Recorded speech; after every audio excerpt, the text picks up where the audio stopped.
नमस्कार दोस्तों, आप सभी का स्वागत है मेरा चैनल एडमिशन वाला पर। और जान लेंगे इस वीडियो में कि अब मेरिट लिस्ट कब आएगी, प्रोविजनल मेरिट लिस्ट कब आएगी। सभी को पता है कि एक्सटेंशन बहुत छोटा सा मिला था, उसके बाद कोई एक्सटेंशन नहीं मिला है और अब मेरिट लिस्ट तय समय पर आएगी।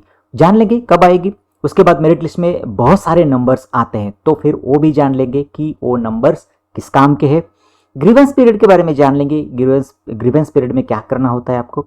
और फिर जानेंगे कि प्रोविजनल मेरिट लिस्ट आपको कैसे देखना है, जब आएगी तो आप उसे कैसे देख पाओगे। तो चलिए बिना देरी के करते वीडियो में शुरुआत और देख लेते हैं कि हमें मेरिट लिस्ट कैसे देखनी। सबसे पहले हम जान लेंगे कि मेरिट लिस्ट कैसे देखें। उसके पहले मैं थोड़ा सा डिस्कशन करना चाहता हूं कि मेरिट लिस्ट कब आएगी। तो उनके तय समय पर आएगी, जैसे कि कल आने वाली है तो कल वो कभी भी आ सकती है। उनकी मुझे लगता है कि अब देर नहीं होगी, एडमिशन प्रोसीजर जैसे तय हुई है उसी शेड्यूल के अनुसार चलेगी। तो कल आपकी मेरिट लिस्ट आएगी, जनरली शाम के 4-5 बजे तक आती है। मुझे लगता है कि इस बार ज़्यादा देर नहीं होगी और आपकी मेरिट लिस्ट समय पर आएगी। जैसे आती है मैं आपको डिस्क्रिप्शन में उसका लिंक इसी वीडियो के प्रोवाइड कर दूंगा। तो पहले हम जान लेंगे कि वो देखनी कैसी है, या फिर आपको जानेंगे कैसे कि वो आप कहाँ देखेंगे कि आपका मेरिट नंबर क्या है, और वो भी जान लेंगे। तो चलिए, ये होम पेज है आपका, सभी को पता है, इसका लिंक डिस्क्रिप्शन में मैं दे दूंगा। और आपने फॉर्म भरा है, आपको पता है, बताने की जरूरत है ही नहीं। चलिए, तो यहाँ पर इसी लाइन में, मतलब यहाँ पे जो लिंक है, बाकी के लिंक, उसके इर्द गिर्द आपको एक चेक प्रोविजनल मेरिट लिस्ट करके लिंक आएगी। आप उसको क्लिक करेंगे तो आप आगे जाओगे। आगे जाने के बाद ये ऐसा एक पेज खुलेगा आपके लिए, ये सैंपल पेज है। तो ऐसा पेज खुलेगा 22-23 के लिए। फिर आप इंस्ट्रक्शंस पढ़ोगे पूरे, उसके बाद एप्लीकेशन आईडी आप डालोगे यहाँ पर। तो एप्लीकेशन आईडी डालोगे, उसके बाद आपका डेट ऑफ बर्थ आपको DDMMYY फॉर्मेट में डालना है। और उस फॉर्मेट या फिर यहाँ पे जो आएगा कैलेंडर, उसे से आप सेलेक्ट कर लीजिएगा, उसमें कोई प्रॉब्लम नहीं है। और जब आप ये सेलेक्ट करोगे और सबमिट करोगे तो आपका मेरिट स्टेटस, आपको प्रोविजनल मेरिट स्टेटस पता चल जाएगा। तो वहाँ पे सारी इन्फॉर्मेशन होगी आपकी, आपका एप्लीकेशन आईडी होगा, आपने जो सारी इन्फॉर्मेशन भरी है, सारी वो इन्फॉर्मेशन वहाँ पर वो दिखाएगा आपको। आप उसे चेक कर लीजिएगा कि आपने कहीं गलती तो नहीं की, कहीं मार्क्स तो आपके बड़े नहीं है बीच में, जो भी कुछ होता है आप देख लीजिएगा। अगर सब कुछ सही है तो फिर आपको कुछ करने की जरूरत नहीं, सिर्फ आपको देखना है कि अब फाइनल मेरिट लिस्ट का आपको इंतजार करना है। और सबसे नीचे यहाँ पर आपके होंगे मेरिट नंबर्स होंगे। सबसे पहले आपका स्टेट जनरल मेरिट नंबर होगा। अगर आप कैटेगरी से बिलोंग करते हो तो फिर कैटेगरी का मेरिट नंबर होगा। उसके बाद आपका ऑल इंडिया, अगर आपने जेई दी है तो आपका ऑल इंडिया का भी मेरिट नंबर वहाँ पर होगा। और आपको वहाँ पर सूचनाएं भी मिलेगी, ग्रीवेंस पीरियड के बारे में भी वहाँ पर पता चल जाएगा आपको। ग्रीवेंस पीरियड आपको 8 तारीख से लेकर 10 तारीख तक आपको जाना है, वो भी आपको पता चल जाएगा। अगर किसी के एप्लीकेशन या फिर आप किसी के इस मेरिट नंबर में या फिर मेरिट स्टेटस में कुछ प्रॉब्लम है, जो इन्फॉर्मेशन उन्होंने आपको दिखाई है, जो इन्फॉर्मेशन आपने भरी है, तो सब सही है, उसमें कुछ गलती है, उसमें कुछ सुधार करने की ज़रूरत है, तो आपको ग्रीवेंस पीरियड में वो सब करना है।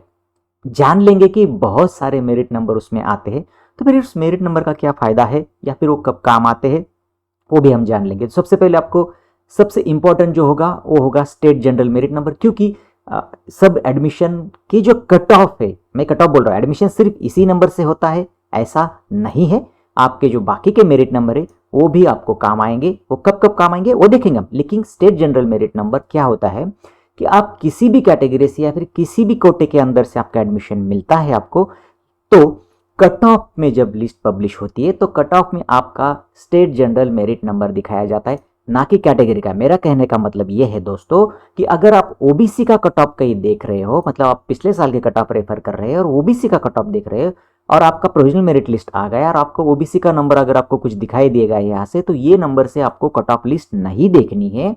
आपको स्टेट जनरल मेरिट नंबर जो आएगा, इससे ही आपको आपके कैटेगरी का भी आपको जो कट ऑफ है वो रेफर करना है, ना कि आपके कैटेगरी के कट ऑफ से। ये सिर्फ आपके रेफरेंस के लिए दिए हैं, और जब अंदर एडमिशन प्रोसेस सिस्टम करेगी, अप्लाई करेगी रूल्स पर, तो उस समय ये काम आएगा। वो भी हम देखेंगे। पहले एक एक हम देखेंगे। स्टेट जनरल मेरिट नंबर सबसे पहले सबसे इंपॉर्टेंट है, जो कि आपको बताता है कि पूरे स्टेट में आप कहाँ पे हो, कौन सा नंबर है आपका, और वो इंपॉर्टेंट है। उसके बाद फिर अगर आप यूनिवर्सिटी का, अगर आप जनरल हो तो जनरल आएगा, आप कैटेगरी का तो कैटेगरी का भी आपको बताएगा।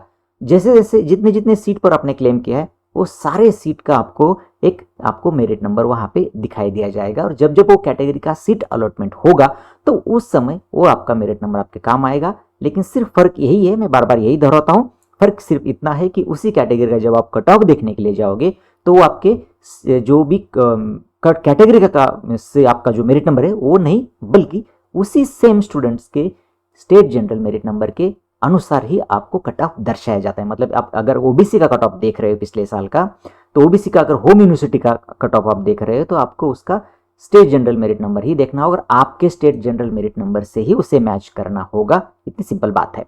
चलिए, तो यूनिवर्सिटी जनरल मेरिट नंबर आपको पता चल गया, मतलब आपको आपकी यूनिवर्सिटी में आप कितने नंबर पे हो। स्टेट आपको कैटेगरी का नंबर पता चल जाएगा कि आप कैटेगरी के आपके लिस्ट में आप स्टेट में कौन से नंबर पर हो, आपका मेरिट नंबर कितना है। उसके बाद यूनिवर्सिटी कैटेगरी मेरिट नंबर, ये जनरल मेरिट नंबर हो गया यूनिवर्सिटी का, ये कैटेगरी का नंबर हो गया। उसी प्रकार से जिस जिस आपने सीट टाइप पर क्लेम किया है तो उस सारे आपका वहाँ पर आपको उनका मेरिट नंबर मिल जाएगा।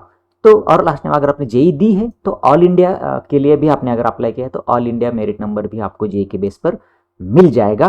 तो आपका ये कन्फ्यूजन दूर करने की मेरी ये इसलिए मैं ये डिस्कशन के लिए आया था कि आपका ये कन्फ्यूजन दूर हो जाए। इतने सारे नंबर देखकर आपके मन में थोड़ा सा शंका हो सकती है कि ये क्या है। तो जब आप कट ऑफ मतलब जैसे आपका फाइनल मेरिट लिस्ट आएगा उसके बाद ऑप्शन फॉर्म के लिए आप जाओगे तो आप सारे स्टूडेंट्स कट ऑफ के पीछे जाओगे। आपने फिलहाल आपने देख के रखे भी होंगे कट ऑफ, तो आपका कन्फ्यूजन ना हो जाए तो मैं फिर से दोहराता हूँ कि आप जब कट ऑफ की लिस्ट देखोगे तो आप स्टेट जनरल मेरिट के नंबर से ही उसे देख लीजिए, ना कि आपके बाकी के जो मेरिट नंबर दिए कैटेगरी के। चलिए, हमने पूरे जो पॉसिबल हमने कैटेगरी के नंबर्स भी देख लिए। फिर ग्रीवेंस के बारे में बहुत सारे स्टूडेंट्स के मन में सवाल है कि ये ग्रीवेंस पीरियड क्या है, तकरार क्या करनी है, शिकायत कहाँ दर्ज करनी है, क्यों करनी है, किस किस बारे में करनी है। तो दोस्तों सभी को पता है कि ग्रीवेंस पीरियड यानी कि एक तकरार शिकायत का एक दर्ज करने के या फिर करेक्शन करने का एक मौका आपके पास है, क्योंकि आप सभी को पता है एक बार फाइनल मेरिट लिस्ट होने के बाद आपके एप्लीकेशन में या फिर किसी भी चीज़ में कोई भी एडिट या फिर कोई बदलाव संभव नहीं होता है। तो एक चांस आपको दिया जाता है। पहले जनरली प्रोविजनल मेरिट लिस्ट आता है, हम उसे देखते हैं, उसमें कुछ बदलाव करना है, कोई डॉक्यूमेंट आपका आया है तो आपके पास 2-3 दिन है। अगर कोई डॉक्यूमेंट नहीं आया है तो आप उसे सुधार कर सकते हो। अगर आपके मार्क्स बढ़े हैं तो वो भी आप देख सकते हो, क्योंकि फाइनल मेरिट लिस्ट के बाद मार्क्स बढ़ने से आप उसे चेंज कर पाओगे। जब सेल्फ वेरिफिकेशन के लिए जाओगे तो आप उसे चेंज कर पाओगे, लेकिन आपके मेरिट नंबर पर उसका कोई भी असर नहीं होगा।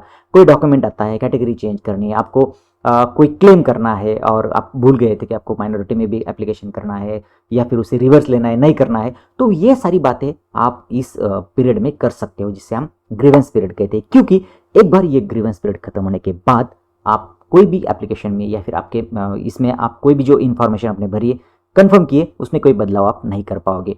अगर आपके पास डॉक्यूमेंट आता है, जैसे हमने ऑलरेडी डिस्कस किया, तो वो डॉक्यूमेंट आप इस पीरियड में एफसी में जमा करके आपके एप्लीकेशन में वो सुधार बदलाव कर सकते हो।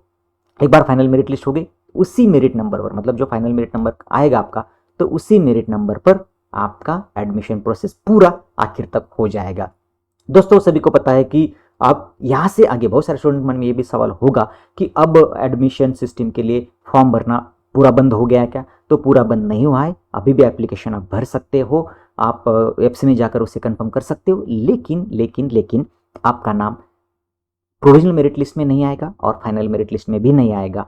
तो फिर आपका एप्लीकेशन करने का क्या फ़ायदा? तो जो लोग अब आपसे या फिर जो पीरियड था उनका एप्लीकेशन करने का, उसके बाद एप्लीकेशन करेंगे और उनका एप्लीकेशन उसके बाद कंफर्म होगा, वो सिर्फ नॉन कैप के सीट्स के लिए, यानी इंस्टीट्यूट लेवल पर जो सीट भरी जाएगी ये कैप की जगह छोड़ के, तो उस जगह के लिए सिर्फ वो एलिजिबल होंगे, वो कैप राउंड में शामिल नहीं हो पाएंगे। तो चलिए दोस्तों, रुकते यहाँ पर, फिर मिलेंगे किसी नए वीडियो में। जैसे ही मेरिट लिस्ट पब्लिक होगी मैं आपको लिंक डिस्क्रिप्शन में प्रोवाइड कर दूंगा।